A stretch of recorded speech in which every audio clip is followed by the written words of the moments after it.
Hi friends, and welcome to Cookie Decorating. Today we're diving into our Decorate Your Own Pool Party cookies.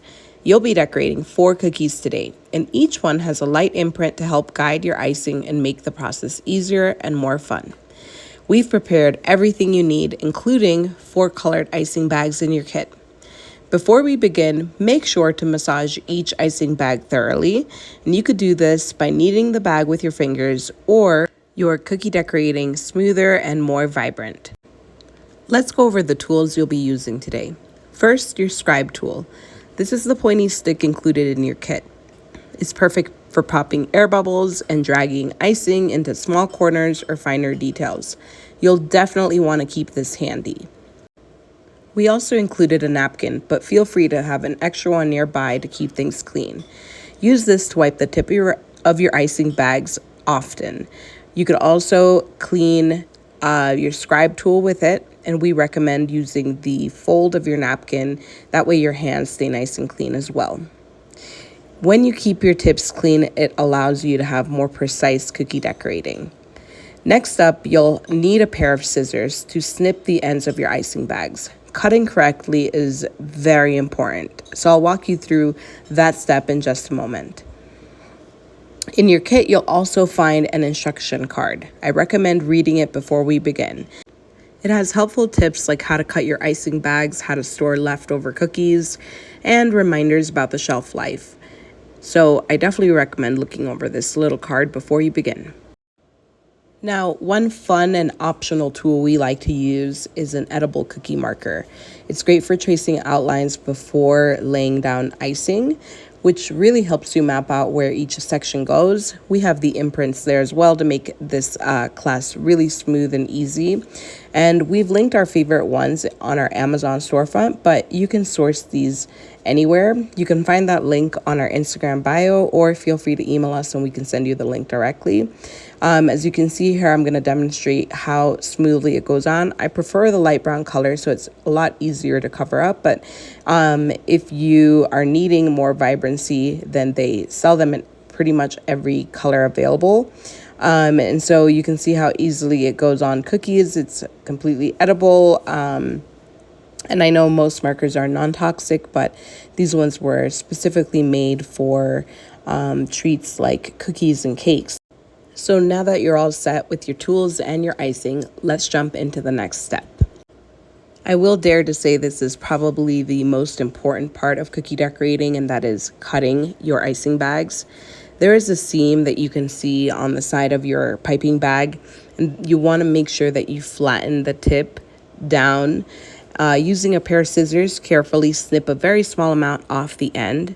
Think very small. You can always cut more later, but once it's too big, you can't go back. Try to cut as straight across as possible for the best control. Next, grab a small piece of parchment paper and test each piping bag. You'll want to squeeze a bit of icing onto the paper to check how smoothly it flows, and you're looking for a nice, steady line without breaks. If the icing breaks or looks stringy, you may need to cut the tip a little larger.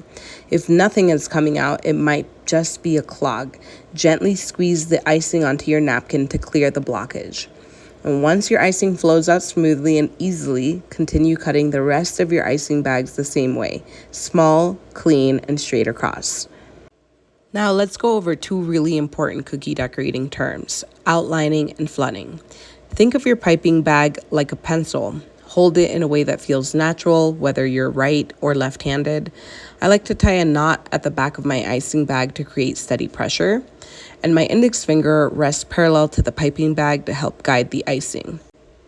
Start with an activation dot to anchor the icing, and if you need to, use your scribe tool to lift off and restart. Outlining is when you apply gentle pressure and trace the shape of the design, sealing it off at the end. Flooding means applying more pressure to fill the outlined area. Start by filling the edges, then move inward using a spiral motion. You could use your scribe tool to help spread and smooth and give your cookie a gentle shake or a tap to level the icing. Now we're fully ready to get started on our first cookie, our popsicle cookie. Grab your white icing and outline the top portion of your popsicle. If the imprint is hard to see, you can use your scribe tool or piping bag to freehand it. Play around with pressure. Light pressure gives a thin line, more pressure gives a thicker one. And once outlined, flood the space. Start at the edges, then fill the center.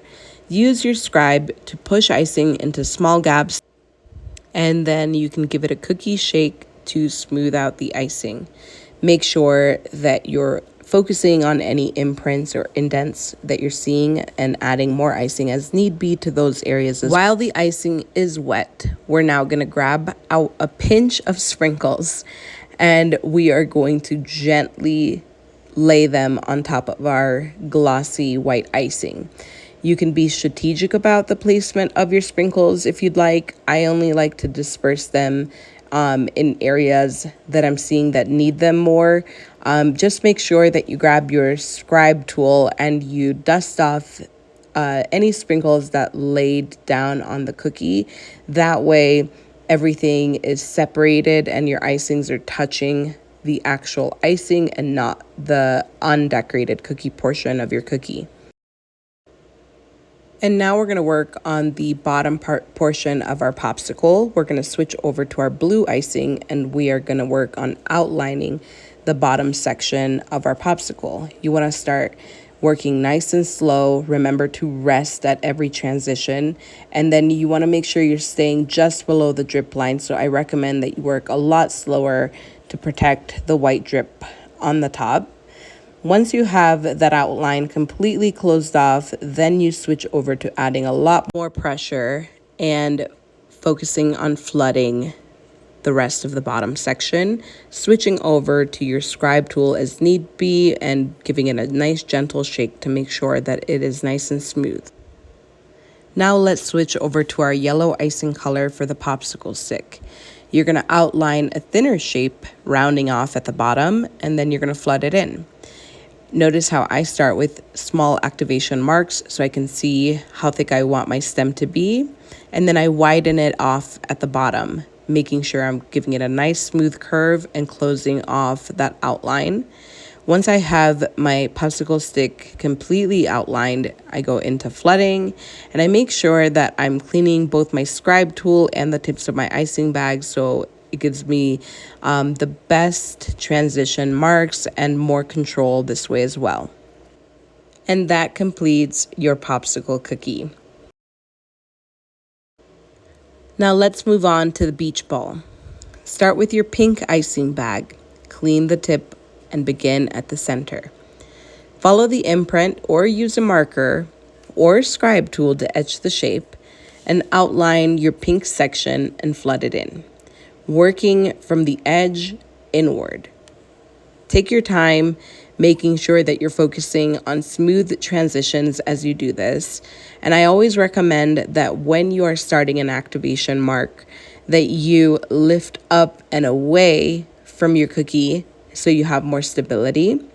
And an expert tip is also supporting your wrist with 1 or 2 fingers with your non-dominant hand, so that way you have a lot more stability in controlling the movement of your hand when you are outlining especially. And as you are flooding, I recommend you really focus on slowing yourself down around the corners first. Make sure that if you have icing clogs, you are unclogging on your napkin before coming back and flooding the rest of that section. I see 2 visible imprints on my cookie, so I'm going to switch over to my scribe tool and I am going to gently create circular motions on top of that area until they are no longer visible. You can also give it a cookie shake and make sure that since there is no icing on either ends of my cookie, it is a safe time to pick it up. You could also give it a gentle cookie shake and that helps the icing settle, and now you don't see any more of those imprints or dimples on my flood. Let's switch over to blue. You're going to skip a stripe and you're going to repeat the same process that we just did with the pink. Then you're going to move to yellow for the final section. Once all 3 of the colors are in place, set the cookie aside to dry for 1 to 2 minutes while we work on the next cookie. It's important to allow for a little bit of drying time so that we can create the dimensions on our cookies that we're trying to achieve. It's time to decorate our striped towel cookie. Start by outlining your stripes. Don't pipe all the way to the edge, as we need space for the tassels on each end. Choose a color order. I'm going to be doing pink, blue, and yellow. And because I know the pattern of my stripes, I can use the same icing color I have and create the pattern knowing that there's going to be a pink stripe at this particular space. And once I have that outlined, I'm going to start flooding, and I recommend that you go a lot slower since it is a tighter space. And you're going to spiral the tip of your piping bag, and you're going to pop any air bubbles as you go. But you can also give yourself a better viewpoint by rotating your cookie as you need to. I always like to think of it as pen to paper, or maybe now it's iPad and iPad pencil. And so whichever way you find comfortable to write, I tend to rotate my paper sideways, and that's how I tend to treat my cookies when I'm decorating. If your hands get tired, feel free to cut your bag just a little bit larger, and then clean your tips often. That really helps with control. Use your scribe tool often as well. This really helps make sure that there is a nice even texture. You can even pick up, give it a gentle cookie shake or cookie tap, just making sure that it's not too wild to where the icing will start splattering or dripping off the edge.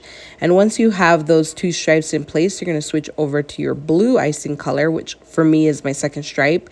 And I'm going to start outlining and repeating the same process until I fully finish outlining and flooding my towel.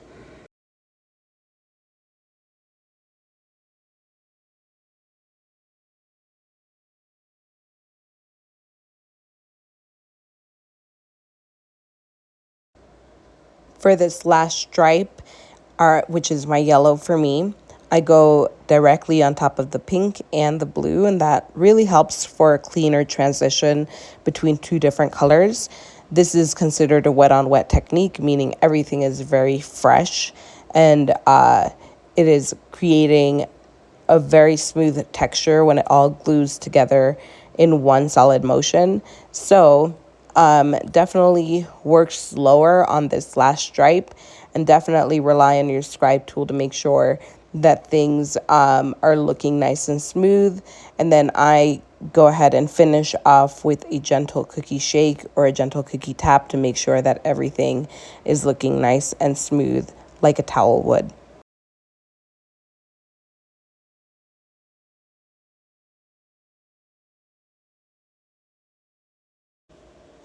Now for your tassels, rotate your cookie for a better angle, and I like to draw a small V in the center of each stripe, and then I drag a line down the middle of each V.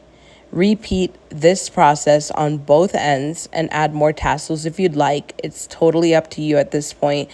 The entire process is I'm just teaching you some skills, but I would love to see how you improvise each one of your cookies. And now this is our second finished cookie.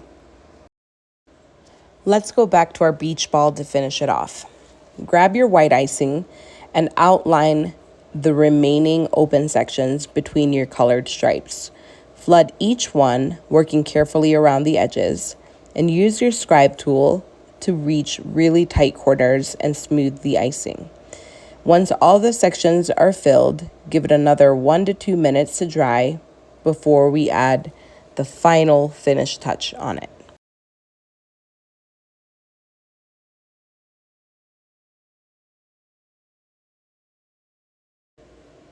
Now for our final cookie, our swimming pool. You're going to grab your blue icing and you're going to start tracing or etching your pool shape using a marker or a scribe.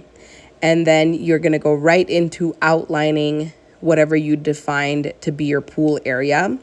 And then you're going to go right into flooding this entire area. I recommend that you flood a lot more than you have previously, just to really help you create this smooth water effect that we're going to be working on. And so I apply a generous amount of icing into this area, and that already helps my smoothing of my surface in my icing flood. Once you finish outlining this entire area, you're going to be switching over to white icing. For this technique that we're going to be using, it's very important that your scribe tool is very clean.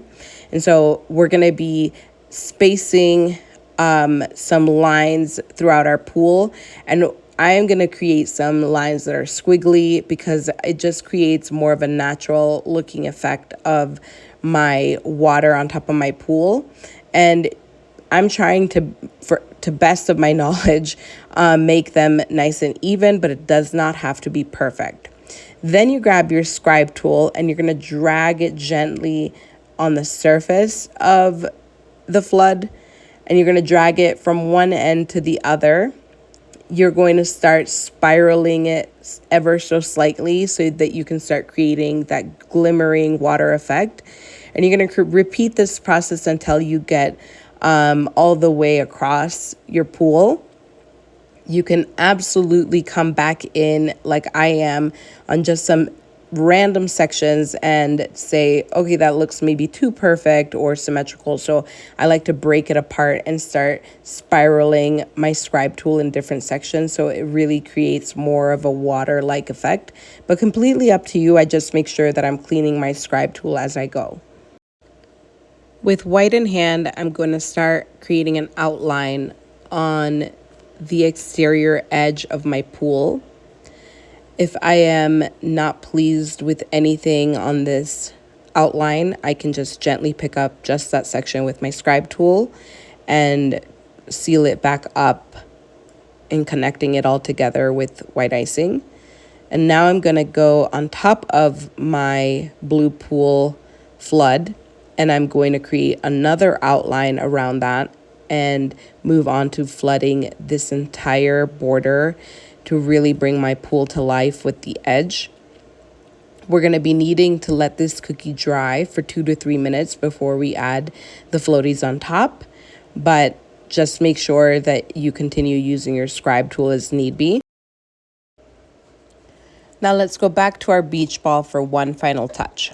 You're going to grab your white icing and you're going to center it over the middle of the cookie. You're going to gently squeeze and hold. The icing will create a slightly raised dome over the colored stripes. You could go larger if you need to, but I'm pretty satisfied where I'm at, so then I switch over to my scribe tool and perfect and pop any air bubbles as need be. And now for our moment of truth, we're going to work on our final cookie again. You're going to grab your pink icing, and I only have a very small amount left, so I'm going to try to squeeze the maximum amount of icing I have left to create some pressure. And as I pipe a small circle for my first floaty, I'm going to try to keep it a conservative size.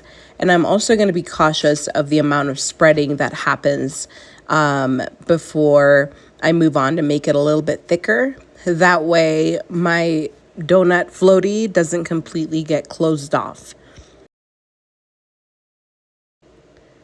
Next, you're going to take your yellow icing and you're going to create an outline of a rectangle shape for a lounging floaty, and then you're going to flood it in completely.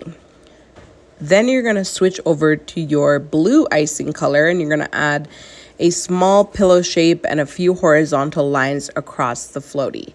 Now, if your blue piping bag is cut too large, then you can certainly squeeze a little dot of icing on your parchment paper and use your scribe tool to create this fun texture. And that is your final step for finishing your final cookie. I want to thank you so much for joining today's class. Our first goal is always to have fun. The second is to enjoy eating delicious cookies. And the third, well, that's that we hope to see you again for another cookie decorating class. We hope you learned something new, you felt creative, and you had a great time along the way. We'd love to see your finished cookies, so please tag us on Instagram at Sugar Bloom Cookie and share your sweet creations. Thanks again, and we hope you have a very sweet day.